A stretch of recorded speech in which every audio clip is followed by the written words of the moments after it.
age as x goes to 0.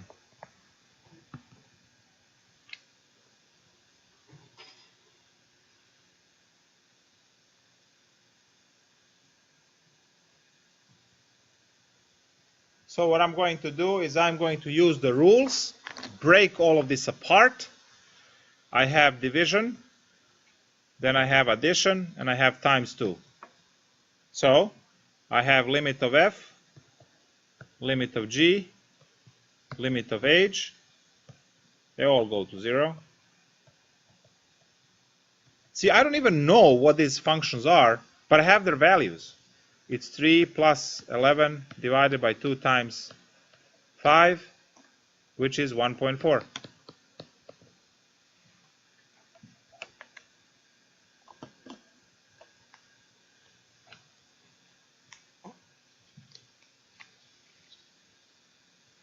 So you think of it as a block. You see, this building block is 3 because life.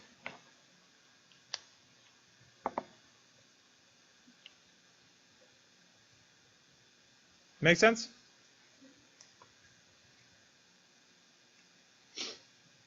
Good old educational technique. It makes sense for 3 students. Let's just go on then, because those will explain to others. All right, can we have more than 3 confirmations if you understand? If you don't, ask a question. It seems like algebra at this point. Plug in. Yes.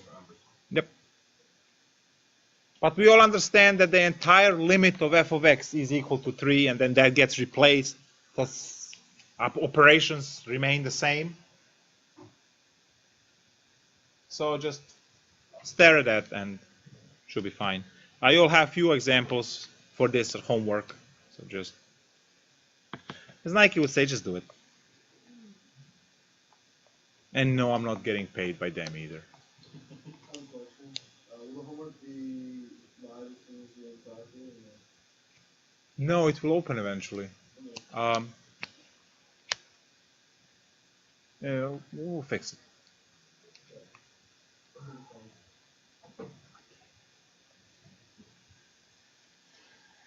All right.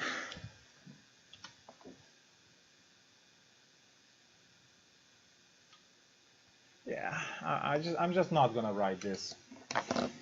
It's Saturday. So look at this. Limits of polynomial or anything else that is just straightforward, no zeros in denominator, no weird things happening. It's just plug it in, okay? All of this, you can think of this as f, g, h, right? They're all separate functions if you want to think about it. And they can all get their own limit. They can all take those coefficients in front.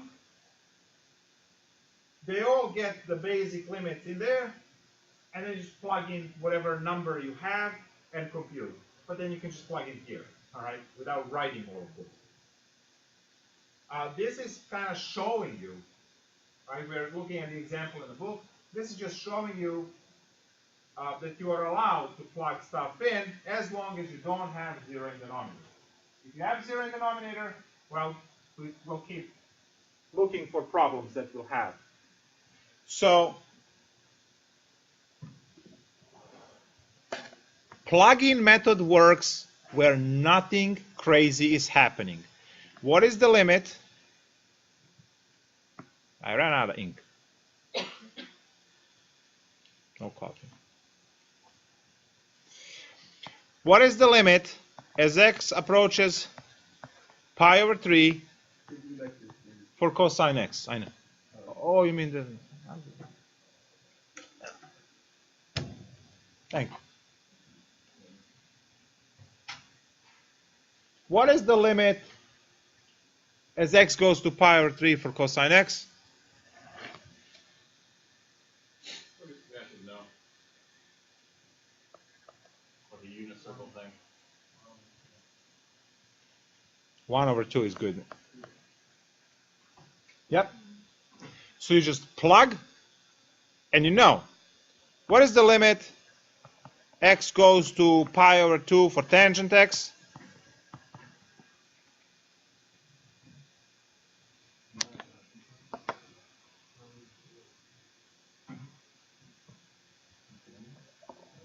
Yeah.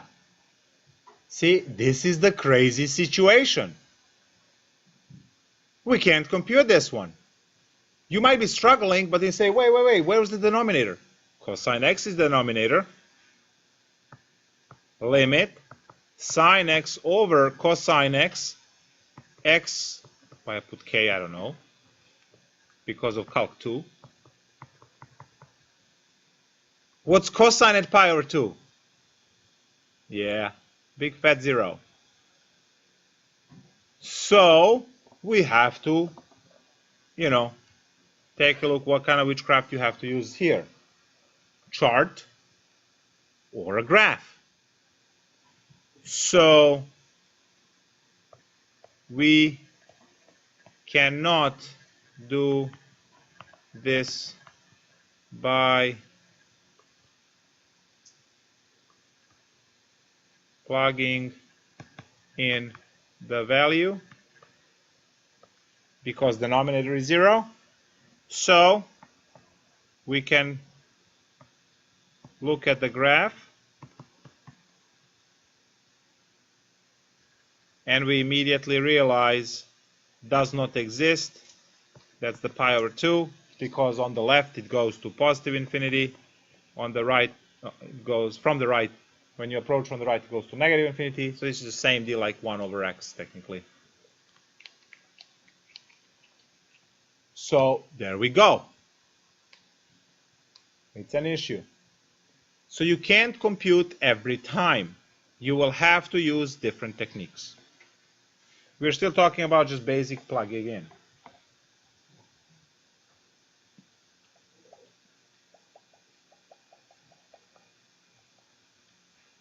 All right.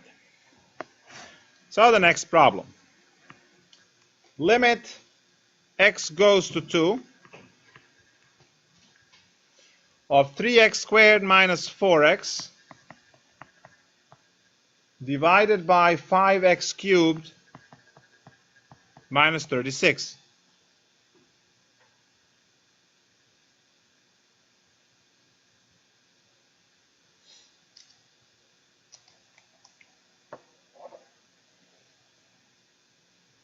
What's happening here?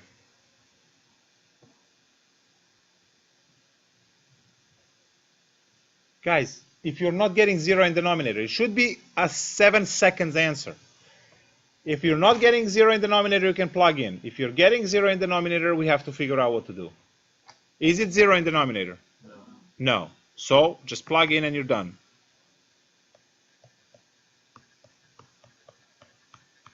Don't make it difficult for no reason.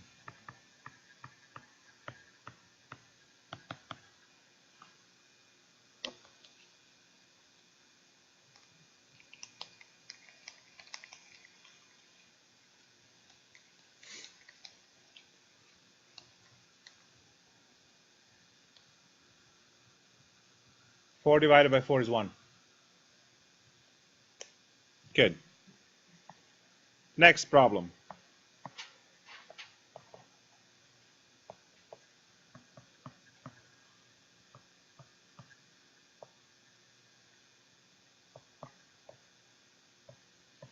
No,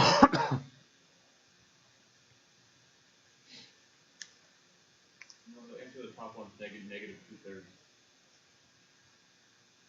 2 to the 3 is 8. 8 times 5 is 40. 40. I'm a freaking retard. Never mind. No, you're right. 8 times 5 is 40. Yeah. For some reason, I was thinking that 8 times 5 was 30. I don't know why. Oh. Yeah. Okay. And that's Yeah, why but we have basic calculators on that. We have to input it. no, calculator will give you 40. Oh, no. I just make it much worse. Yeah. Every time. Yeah. Whatever you're taking a test, 1 plus 1 is not 2 until the calculator does it. Yeah, Brian will guide you for the test. What's happening? All right, so what's happening here? We get 0? Yeah. Very good, because it's 0 divided by 10, and it's awesome. So you plug the number in. You always try plugging in immediately. So plug in 525 minus 25 is 0, divided by 5 plus 5 is 10, 0 divided by 10 is 0. The answer is 0. That's the y value. Awesome. Next problem.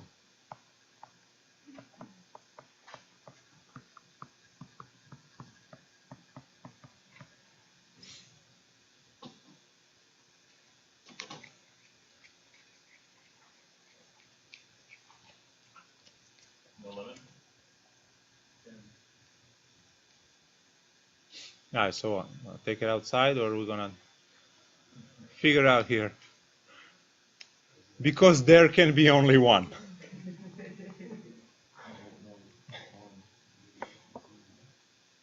It might be one. I forget what the rule for that is. So what's happening in the denominator? 0. It's 0, which means that we have to pull off some witchcraft here. We can't plug in. Awesome. Now, that 0 in the denominator bothers us, right? And we would like to see if we can get rid of it somehow. Is there a way for us to get rid of it here? What? Yeah. Yes. We can factor the numerator and then cancel. Awesome. So, copy the limit, guys. It's -5 for each time you miss it on the test. So copy the limit, and then we factor the top x minus 5, x plus 5, divided by x minus 5. Answer is 10. Perfect. Look how similar these two problems are, right? I just removed the vertical line off of the symbol of the sign, and there we go. Cool.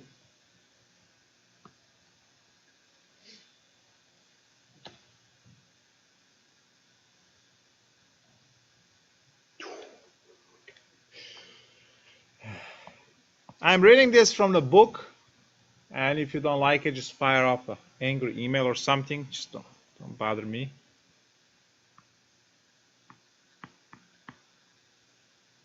Two x cubed plus 9 under the square root, and then outside of the square root plus 3x minus 1. Everything divided by 4x plus 1. And the limit goes to 2.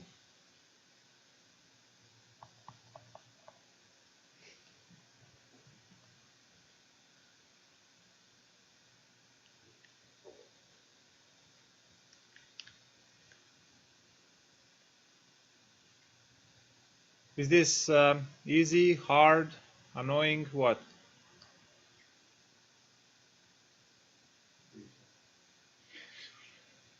Chill is not on the list. Not so bad. This is remember the other crap I'm supposed to learn from Creek Top 2. Creek Top 1. Eventually we'll get there. But what's happening with this problem? Do we have to use algebra, or I could, okay, but do I have to? Just plug everything in and it works. Just plug everything in and it works, because the denominator is not 0. Just do it. Yeah, but why? Why would you? So what do you get? 10 over 9? Yep.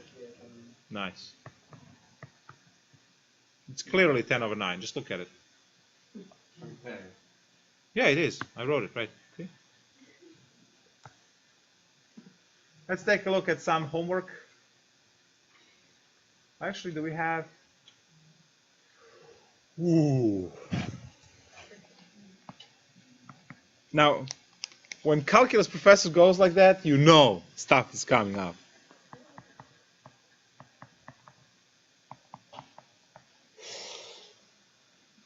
How awesome is this problem?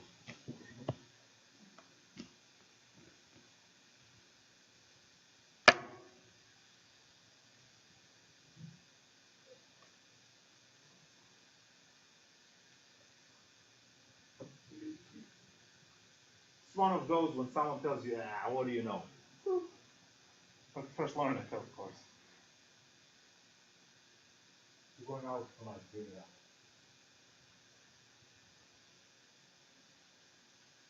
So what do we get when we plug in? 0 over 0. Awesome. So plug 1 does not work. Everyone put that capital letter across. Plugging in value does not work. So now, what are we going to do for this problem? Get as close to the value as possible without actually plugging it in. You can do the chart? Yes, you can do the chart. Now, is there a way to do this algebraically or analytically? Yes. Yes, if you forgot. Okay. So there are two ways. And I'm going to do this problem in both of those ways. We have, what, another 5 hours? It's okay. Then we don't have to show up next Saturday. Yes, you wanted to suggest? I was saying that you should get back to I can't factor it.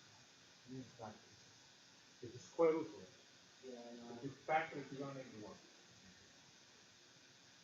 You can factor the denominator. That's what you can factor. And then you go, it's x minus 1. So, it still factors.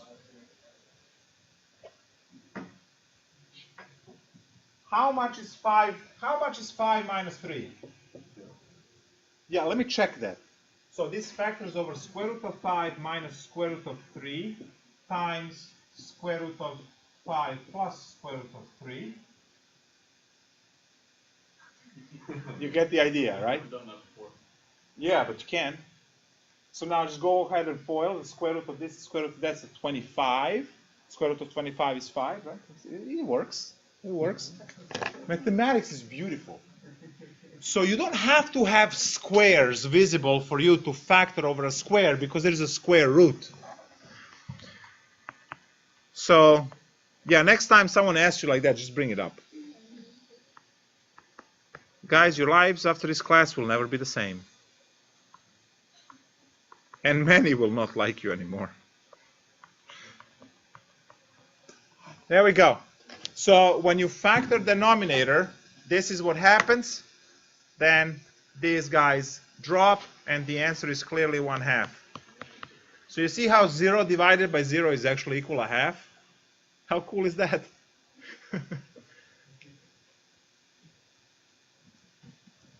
So that was one way that it's kind of harder to see because you are not used to factoring something that doesn't have a square in it, right? But you can, and there it is. So now, way 2 would be to rationalize even though the square root is not in the denominator. Nothing about this problem is, you know, what you're used to in life, right? You rationalize if the denominator has the square root. But such is life. There we go. So now we are actually making the denominator to gain the square root. So let's see what we get. Don't forget the limit because it has to be there. As you FOIL the top, you will get x minus 1. And then when you FOIL in denominator, what do you get? You get x to the 3/2 because square root of x is 1/2 and plus 1 is 3/2. And then minus root x. And then you get plus x. And then you get minus 1.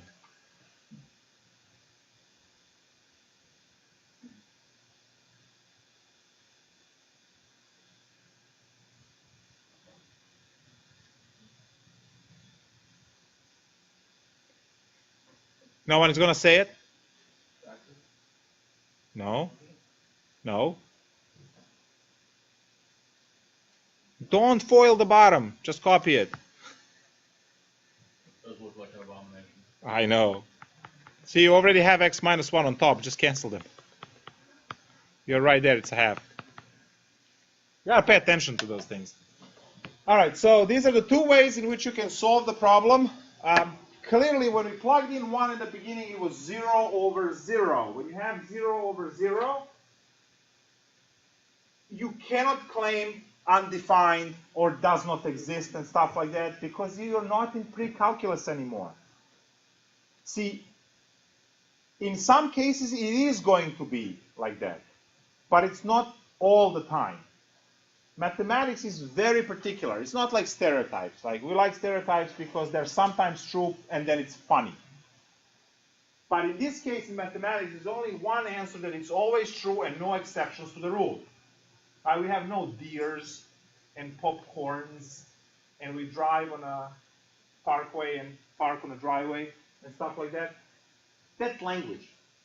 In mathematics, an exact answer. So you get 0 over 0 and you want to claim, but the answer is half. You can't. So you have to compute. You have to know how to compute these answers at all times. The last part, which I have 35 seconds for, is this major theorem, which I mentioned a million times and I never wrote it down. You heard me say approach from the left, approach from the right. If they're the same, that's the overall limit. That is the theorem that makes all of this work. When you approach from the left and you approach from the right, if the numbers match, that's the limit. If the numbers don't match, you'd have no limit. So, the theorem goes like this. First, I have to define two things. A limit x goes to a minus of f of x equals. This is left approach, and a limit x goes to a plus f of x equals L is the right approach.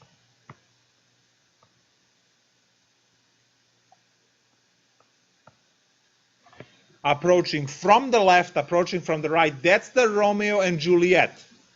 Okay? The second one on the bottom should be blue, right? So now, the theorem says, and this is the theorem that makes the world works. If limit f of x as x approaches from the left is the same as limit x approaches a plus for f of x from the right is equal to L, then overall limit x goes to a of f of x is L. Every single problem we did so far has this feature. If they match, limit is that value, Romeo and Juliet, 3 squared is 9. We approach on the left, approach on the right. We did the tables and charts for number 5 earlier. They always, when they match from left and right, they converge into same point. That's the limit. That's the y value for the function. If they don't match, like 1 over x, in that case, the limit does not exist. So now, one more part for this limit does not exist. We already said limit 1 over x, x approaches 0, does not exist. But now I can also introduce step functions. For, let's say, taxes, that's coming up. So step functions look like this.